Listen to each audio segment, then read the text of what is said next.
એકવાર સ્વામી શ્રી સુરત પાસે સાંકરી ગામે પધાર્યા હતા. શરીરે તાવ અને પેટમાં દુખાવો હતો. ડોક્ટરે કમળો હોવાની શક્યતા જણાવી. વિશેષ તપાસ માટે સ્વામી શ્રી અમદાવાદ પધાર્યા. તપાસ કરતાં ખબર પડી કે કમળો નથી, ડિયોડનાઇટિસ એટલે કે નાના આંતરડાના અગ્રભાગમાં સોજો છે. આ પરિસ્થિતિમાં પણ હરિભક્તોના કોડ પૂરા કરવા સ્વામીશ્રી તેમના ઘરે પધારતા. એ અરસામાં એક દિવસ સ્વામીશ્રી સાથે મને પધરામણીમાં જવાનો લાભ મળેલો. એમના શરીરે દુખાવો અને તાવ સ્પષ્ટ જણાતા હતા. સ્વામીશ્રી પધરામણી કરીને મંદિરે મોડા આવ્યા. ઠાકોરજી જમાડવાના બાકી હતા, પણ મંદિરના ચોકમાં પગ મૂકતા સ્વામીશ્રીની નજર સભા મંડપમાં ગઈ. ત્યાં બાળકો તથા હરિભક્તોની ભીડ હતી. કારણ પૂછતા સ્વામીશ્રીને ખ્યાલ આવ્યો કે બાળકો સાથે એમનો પ્રશ્નોત્તરીનો કાર્યક્રમ છે અને સંતોએ સ્વામીશ્રીને વિનંતી કરી કે તેઓ ઠાકોરજીને જમાડીને સભામાં પધારે. પરંતુ તેઓ સીધા જ સભામાં પધાર્યા, કારણ કે બાળકો રાહ જોઈ રહ્યા હતા. પોતાની અગવડનો સ્વામીશ્રીએ વિચાર ન કર્યો. પ્રશ્નોત્તરીનો કાર્યક્રમ તરત જ શરૂ થયો. મોડું થવાથી પ્રશ્નો ઉતાવળે પૂછાતા હતા. સ્વામીશ્રી બાળ સુલભ ભાષામાં એક પછી એક જવાબ આપી રહ્યા હતા. ઓચિંતો પ્રશ્ન પૂછાયો, આપનું અક્ષરધામ કેવું છે? તરત જ સ્વામીશ્રી કહે, અક્ષરધામ તો શ્રીજી મહારાજનું છે, મારું ક્યાં છે? એટલું કહીને અક્ષરધામનું વર્ણન કરવા લાગ્યા. ભૂખ, થાક, દુખાવો અને ઉતાવળી પ્રશ્નોત્તરીમાં પણ સ્વામીશ્રી સિદ્ધાંતને ચૂક્યા નહીં.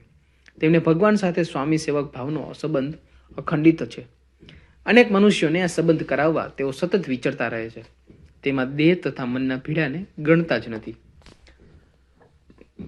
1973ના વૈશાખ માસમાં સ્વામીશ્રી નાપાડ ગામે પધારેલા. ટ્રેક્ટરમાં નગરયાત્રા નીકળી, જેમાં ઘણા હરિભક્તો ઉત્સાહથી જોડાયા હતા. સ્વામીશ્રી સાથે વિચરણમાં જોડાયેલા કિશોરો, યુવકો ટ્રેક્ટરની આગળ નાચતા હતા. ધૂળની ડમરીઓ ઉડતી હતી.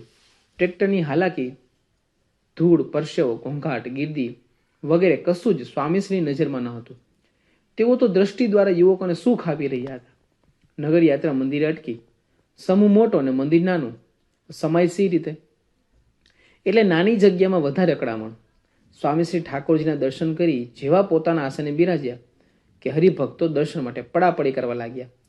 થોડાક સમય પછી કંઈક લાઈન ગોઠવાય. એમાં સ્વામીશ્રી સાથે વિચરણમાં જોડાયેલ એક કિશોર પોતાની બેગ લઈ લાઈનમાં જોડાયો. બેગ જોઈને અમને નવાઈ લાગી, પણ વધારે નવાઈ તો ત્યારે લાગી જ્યારે સ્વામીશ્રી પાસે પહોંચી તેણે કહ્યું, આ બેગને આશીર્વાદ આપો કે ન તૂટે. ઉચ્ચતમ આધ્યાત્મિક પુરુષ પાસે આ કેવી માંગણી? અતિ મોટા ઝવેરીની દુકાને જઈ કોઈ રીંગણાના ભાવ પૂછે ને, એના જેવું કહી શકાય. આવા પ્રસંગોમાં સામાન્ય માણસ તો હતાશ થઈ જાય કે મને કોઈ સમજી શકતું નથી, મારો લાભ લઈ શકતા નથી, અને આને લીધે ગુસ્સો પણ આવે. એ સ્વાભાવિક છે. પણ સ્વામીશ્રીની વાત જ નોખી. એ દર્શનની પડાપડીની ધમાલમાં પણ એની બેગ ઉપર વાલથી હાથ ફેરવતા અને આશ્વાસન આપતા કહે, આશીર્વાદ છે, જાઓ, બેગ નહીં તૂટે. એમના મનની આ અદ્ભુત સ્થિરતા જોઈને વારી જવાયું.